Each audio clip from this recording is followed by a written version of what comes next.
Bonjour à tous les amis, j'espère que vous allez bien. Donc on se retrouve sur une nouvelle vidéo. Donc la dernière vidéo que je vous ai faite, elle était sur le genou au niveau du membre inférieur. Donc tout logiquement, j'ai dit je vais vous en faire une petite au niveau du coude, au niveau du membre supérieur. Donc je vais essayer de simplifier comme toujours. Donc on parle souvent au niveau du coude de tendinite, donc épicondylite latérale, tennis elbow, vous savez le tennisman, à force de répéter le même mouvement. D'accord? Et donc, on voit que à force de faire le même mouvement, ça pose souci. C'est-à-dire que, comme je le dis tout le temps, le faux mouvement n'existe pas. Ce qui va poser souci, c'est le manque de variation de mouvement. Quand vous renforcez une chaîne musculaire, c'est toujours au détriment d'une autre. Et le muscle est un activateur unidirectionnel qui n'a pas de marche arrière. Vous êtes toujours sur des couples de force, moteur-frein, moteur-frein. Et donc le moteur, c'est l'agoniste, l'antagoniste, c'est le frein. Et le moteur ne peut pas être plus puissant que le frein. Et donc il faut permettre cette coactivation. Et donc le meilleur moyen de relâcher un muscle, c'est de l'activer. Et donc le massage et l'étirement ne va jamais solutionner aucune tendinité, encore moins le repos, ni aucune douleur d'ailleurs. Le repos. Le repos, c'est pas un traitement. Il faut essayer d'être au repos le moins longtemps possible, et particulièrement que quand c'est par exemple une douleur d'origine mécanique. D'accord. Donc le tendon, comme je vous l'ai dit, il est faiblement vascularisé, même si c'est des fibres de type 1. Donc les fibres de type 1, c'est des fibres qui sont lentes, qui sont endurantes, mais qui ne sont pas puissantes et qui marchent au sang, et donc à l'oxygène, qui vont tourner, parce qu'il y a un turnover, quoi qu'il arrive, entre les fibres de type 1 et les fibres de type 2. Vous êtes sur une combinaison de fibres, mais dans le tendon, elles sont principalement de type 1. Et donc, même si c'est des fibres de type 1, eh ben, la vitesse de guérison, c'est ce qui va poser souci dans un tendon, parce que justement, il est faiblement vascularisé. Et donc, il va falloir du temps pour réadapter un tendon. C'est ce que je veux vous dire. Donc, le tendon, il aime la charge. Donc, je vous ai dit, attention aux étirements sur les tendons. Parce que vous risquez peut-être parfois de faire des charges de compression et donc de contrecarrer le travail, de ne pas faire ce qu'il faut. Donc, le seul règle que je vous dirais, c'est de faire des étirements de 30 secondes par côté, le côté sain comme le côté pathologique, pour faire intervenir les neurones miroirs, pour chercher le meilleur schéma moteur, ralentir le déficit proprioceptif et musculaire du membre auquel par exemple vous n'auriez pas accès, par exemple sur du post-opératoire. Et même ça va aider le cerveau à conjuguer, ça va l'aider au niveau de sa neuroplasticité, de faire gauche-droite, ça va l'aider à reprendre une commande motrice même sur les deux membres en fait en même temps. Vous voyez ce que je veux dire? C'est que même si par exemple j'étais pathologique sur ma main gauche, sur mon bras gauche, d'accord, et ben, le fait de travailler mon bras droit, mon cerveau va travailler mon bras gauche. Ça va l'aider en tout cas à récupérer cette commande. Donc peu importe le côté auquel vous faites face, le côté, travaillez toujours le côté sain comme le côté pathologique. Voilà. Et donc je vous ai dit attention aux étirements, parce que le tendon, il aime la charge, il faut qu'il porte. Donc un étirement, je vous l'ai dit, vous faites 30 secondes des deux côtés. 30 secondes, vous faites une pause, 30 secondes, vous faites une pause. Vous n'allez pas non plus faire des 3 minutes, etc., 5 minutes. Vous n'allez pas vous taper de l'hyper-élongation, surtout que ça ne sert à rien. Ce que je vous conseille de faire, c'est de vous étirer plutôt le soir après un massage. Comme ça, vous allez un peu relâcher le muscle, etc. Vous allez le chauffer, vous n'allez pas étirer à froid. Et essayez juste de distancier vos étirements. Essayez de vous étirer avant de vous coucher, comme ça, parce que c'est antalgique, ça n'allonge pas réellement le muscle. Mais essayez de les distancier de vos séances de renforcement. Vous comprenez que le meilleur moyen de relâcher un muscle, c'est de l'activer, et que l'étirement va empêcher cette activation musculaire. Et donc, si vous êtes sur un travail de renforcement, vous êtes sur de l'activation, et donc si vous êtes sur un travail de... il faut dormir quand même, voilà, pour moduler le message de douleur, pour vous permettre de dormir, ben, préférez le soir. Essayez de distancier de quelques heures, plusieurs heures, je sais pas, 6 heures, 7 heures par exemple minimum, ce serait bien. D'accord ? Donc le tendon, il est principalement fait de fibres de type 1, donc des fibres lentes, qui marchent au sang, qui sont lentes mais endurantes, mais pas puissantes, alors que les fibres de type 2, elles sont blanches, donc elles sont rapides, elles sont puissantes, mais donc du coup elles ne sont pas endurantes, elles sont fatigables. C'est pour ça qu'on dit que c'est des fibres rapides mais fatigables, fast and fatigable en anglais. Vous avez des fibres intermédiaires, mais en vrai, on les met dans les fibres de type 2. D'accord. Et donc, on va voir un peu d'anatomie au niveau du coude. Donc, vous avez votre humérus, d'accord. Vous avez votre muscle radiaire, radius, donc le muscle radius ici au niveau du pouce, tu vois, ici, et le cubitus au niveau du petit doigt. Donc radius, cubitus ou ulna, d'accord. Et là-haut, vous allez avoir l'articulation huméro-radiaire, huméro-ulnaire, d'accord. Donc ça, c'est des stabilisateurs passifs avec les ligaments. Parce qu'il y a des ligaments, comme je vous ai fait pour le genou, vous avez des ligaments collatéraux, etc. Et en stabilisateur actif, par contre, vous avez tout ce qui est biceps brachial et muscle brachial. Donc les deux vont participer à la flexion du coude, mais le brachial, il va aussi faire de la supination, d'accord, avec le muscle supinateur. Donc c'est simple, supination, vous pensez à soupe. Je tiens mon bol de soupe. Supination, pronation. Supination, pronation, d'accord. D'accord. Donc voilà, ça sert à rien de tergiverser. Je vais vous montrer quelques exercices simples. D'accord. Donc je vous conseille de prendre une petite balle assez dure, pas du tennis. Hein. Vraiment, faut que ça aille chercher. Prenez votre coude par exemple et vous la roulez. Et là, vous allez masser votre coude. Donc n'hésitez pas, voilà, je serre et hop, là, je vais chercher les muscles dans mon coude. Hop, clac, clac, clac, clac. Et vous vous baladez. Même l'autre côté, hein, vous n'hésitez pas à faire le tour de l'articulation. Ok. Vous pouvez aussi, par exemple, prendre un rouleau et vous voyez, et là, je vais masser mon coude. Tout simplement. Et vous vous baladez.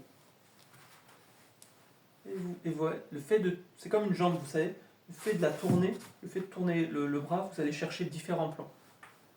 Tu vois, le fait de tourner la main, vous allez chercher différents plans musculaires. Donc, n'hésitez pas même à masser l'os. Hein. D'accord, il n'y a pas de problème.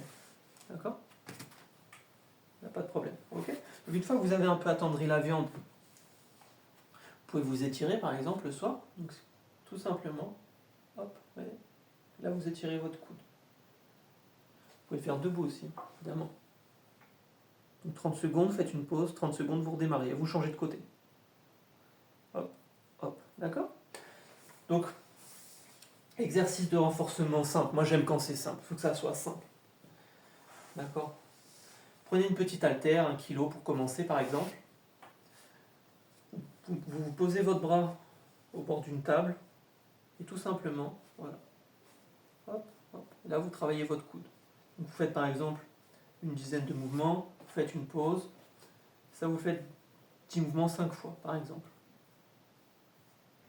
La clé ça va être la répétition. Vous prenez, je sais pas, entre 10 et 30 secondes de pause s'il faut par séquence, il n'y a pas de règle. Surtout soyez progressif. Donc si vous travaillez ce côté, vous travaillez l'autre, hop, donc là je fais, voilà, je pivote un peu, et là je le fais dans ce sens-là, vous voyez, tac, tac. Comme si vous conduisiez une moto. Tin, tin, tin, tin. Et là, vous travaillez votre coude. Et là, vous le renforcez. Et donc là, vous permettez au tendon de se réadapter. Si vraiment vous êtes sur quelque chose de faible, ou qu'il y a trop de douleur pendant le mouvement, et que vous ne pouvez pas charger tellement l'articulation est désadaptée à la charge, etc. Et que vous avez cette douleur qui vous empêche justement de faire votre renforcement. Il faut que ça soit tolérable, vous voyez. Il faut qu'on soit dans du 6 sur 10 maximum de douleur pendant le mouvement, par exemple. 6-7. Moi, je suis un peu un masochiste, donc moi, je vais jusqu'à 7 pour moi. Mais en vrai, bon, il faut que ça soit tolérable. Voilà. Faut pas que ça fasse non plus. Faut que ça soit... faut que vous puissiez le répéter, quoi. Il faut que le cerveau puisse apprendre. Vous comprenez ? Et donc il ne peut pas apprendre si positif émotionnellement, il n'y a pas de charge émotionnelle positive, comme je vous l'ai dit. Parce que le cerveau, c'est le meilleur antalgique. Quand vous faites des exercices, il crée des endorphines. Et en plus, il focus son attention ailleurs. Et comme il focus son attention ailleurs, il change ses émotions. Et donc l'émotion permet d'intégrer des nouveaux comportements. Et la douleur chronique est un problème de comportement. Une réponse dysfonctionnelle du système nerveux central face au stress. Le stress n'est pas la vie dure, c'est des anomalies modulatrices biochimiques dans le cerveau. Et quand on parle de tendinite, d'anomalies dans le tendon, au niveau même structurel parfois. Donc c'est des anomalies biochimiques, mais aussi structurelles. Donc, vous avez une marque anglaise, je ne travaille pas pour eux, je ne les connais pas, ce pas mes amis. Ça s'appelle Occlusion Cuff. Donc ça, c'est du blood flow restriction. Ça a été inventé par un japonais. C'est des petits manchons que vous mettez vraiment au niveau proximal de l'articulation. Donc vous pouvez le faire pour un coude, ou un bras, ou une épaule, mais aussi une hanche. C'est-à-dire que vous pouvez mettre le manchon vraiment au niveau proximal de la hanche. pour rééduquer un pied, un genou, une hanche, d'accord. Et le fait que vous mettez votre manchon, vous gonflez, vous coupez le sang un peu, il ne faut pas que ça picote ou que ça s'engourdisse. Vous pouvez le laisser entre 10 et 15 minutes, d'accord. Donc on ne va pas mettre la même pression que ce soit le membre inférieur et le membre supérieur. Donc moi j'ai une formation dessus pour ce manchon, d'accord. Mais le fait de couper le sang comme ça, vous allez agir sur le métabolisme osseux et au niveau du système endocannabinoïde. Et donc vous faites la même chose avec le manchon serré, vous levez la même charge, vous n'augmentez pas la charge. Et le fait de faire cette restriction du flux sanguin, je vais faire croire à mon cerveau que je porte plus de poids qu'en réalité je le porte. Et donc je vais pouvoir me réadapter plus facilement. Et en plus ça a des intérêts au niveau des facteurs de croissance. Donc ça va vous aider si tu veux à synthétiser de la protéine, de la fibre, etc. Donc c'est très intéressant. Voilà. Ça peut être, quand on parle de tendinite vraie, ça peut être intéressant. Pour un genou, un coude, vous voyez ce que je veux dire, une hanche, une épaule. Moi je le vois plutôt pour un genou, tu vois, ou un coude, que une hanche ou, une épaule, voilà, tu vois ce que je veux dire. Bon, après chacun fait comme il veut, hein. Chacun fait comme il veut. Vous renforcez comme ça.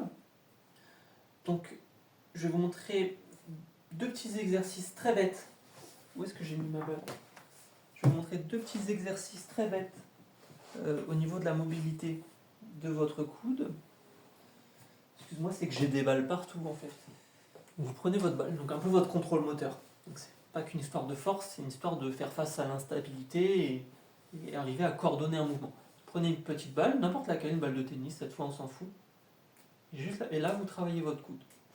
Et vous travaillez un peu votre mémoire du déplacement, de la spatialisation, etc. Vous voyez ce que je veux dire? Donc vous faites par exemple, je sais pas, 30 mouvements, voilà, tout simplement, une petite minute. Ça va faire travailler votre cerveau, ça va faire travailler votre coude. Et la même chose, mais comme ça. Et là, vous retenez, vous lâchez la balle et vous la reprenez tout de suite. Et là, vous travaillez votre contrôle moteur. Petite minute, pareil. Ça a l'air con, mais vous faites travailler votre cerveau. D'accord? Et dernier petit exercice quand vous êtes au boulot, parce qu'au boulot, vous pouvez pas bosser votre coude comme ça, vous pouvez pas, vous voyez ce que je veux dire? Tu vas pas pouvoir prendre ton haltère et faire comme ça sur le bord de ton bureau quand tu es au travail, d'accord? Donc il faut un petit truc simple qui puisse un peu le réadapter progressivement, continuellement, mettre un peu d'automatisme là-dedans. Pour le réadapter à l'effort, vous comprenez? Ne pas tomber dans le piège, j'ai mal donc je bouge pas donc j'ai mal, des adaptations à l'effort parce que je me sers plus des muscles et donc ils sont faibles, et donc ils font mal parce qu'ils sont faibles, et machin, c'est le serpent qui se mord la queue, donc il faut sortir de là. Donc prenez une petite balle tout simplement anti-stress et vous serrez le poing. Et là vous travaillez votre coude. Donc n'hésitez pas, voilà, pareil, hop, hop, hop, hop, hop, hop, c'est un peu plus discret, vous voyez, hop, hop, hop, hop, voilà. Donc ça, c'est les petites astuces qui j'espère vous serviront au quotidien. Donc je vous souhaite bons exercices, beaucoup de courage les amis. N'hésitez pas à me consulter dans la vraie vie si vous avez une problématique particulièrement de type polyalgique, c'est-à-dire vraiment que si vous avez des douleurs multi-étagées et des cas que j'entends complexes, mais le corps c'est une machine complexe en soi, donc vous êtes sur des interrelations articulaires et des synergies musculaires, donc ça merde rarement tout seul. Hein. Donc vous avez mon contact. Donc la prochaine vidéo, je pense que je vous ferai une vidéo de théorie, je ne sais pas encore. Mais en tout cas, la prochaine vidéo d'exercice que je vous montrerai, ça sera une vidéo d'exercice pour la mâchoire. Donc si j'étais absent, c'est que j'ai fait une formation, elle était longue, elle était intéressante, mais c'était long. Franchement, c'était super long. Sur la mâchoire, donc c'est une articulation très complexe.